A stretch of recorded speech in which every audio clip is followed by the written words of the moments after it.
Ashamaa kabajamtootaa fi jaallatamtoota maatiiwwan miidiyaa Kiilolee guyyaa har'aa odeeffannoo wayitaawaa qabannee argamna. Turtiin keessan hamma dhuma qophii keenyaatti nu waliin haa ta'u. Itoophiyaan Afrikaa qofaaf osoo hin taane addunyaafuu biyya murteessituu ta'uu ishee qabatamaatti mul'isaa jirti. Afrikaaf keessummaa kan ta'e xiyyaara Eerbaas A350,000 kan jedhamu dachii warra gurraachotaa waliin wal barsiifte. Dabalataanis konfiraansiin beelaa addunyaa dhabamsiisu jedhu Itoophiyaa magaalaa Finfinneetti geggeeffameera. Kunis ergaa ifaa of keessaa qaba.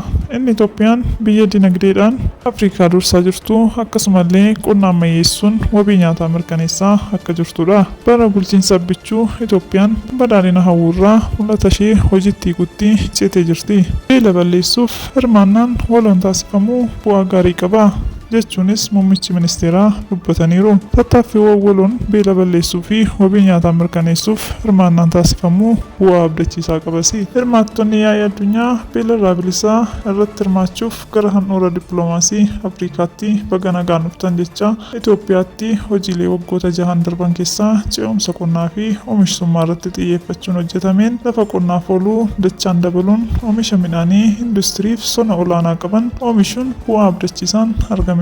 Mariiwwan yaa'ichaan guyyoottan itti aanan gaggeeffaman milkaa'inaalee galmoota waloo kan saffisiisan murteewwan olaanoo akka dabarsus ni amanama. Bara abbichuutti dippiloomaasiin keenya cabarraa bayyaannatee jira.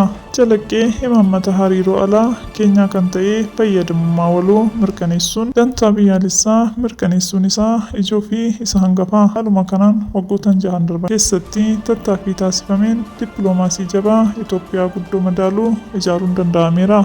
Egaa jaallatamtoota keenya qophii har'aaf qabnu asumaan goolabnaa. Turtii gaarii qabaadhaa. Galatoomaa.